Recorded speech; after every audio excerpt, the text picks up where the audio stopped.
হয়েছে গো? অমন হাঁপাচ্ছ কেন? এই দেখো না, আমার একপাশে নতুন বাছুরটা কেমন যেন করছে। ঘরে কেউ নেই, আমার তো খুব ভয় করছে গো।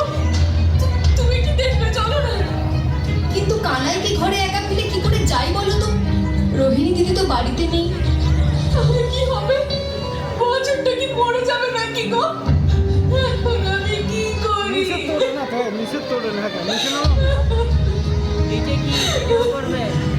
আহা, কেঁদো না, চলো আমি যাচ্ছি।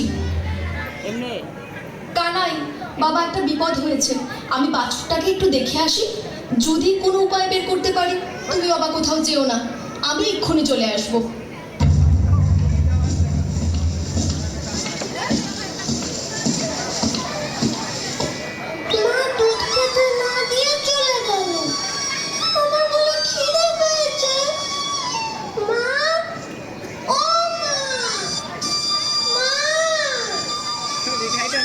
বেশ, খেতে না দিয়ে যখন চলে গেল, আমি তখন নুন খাবো।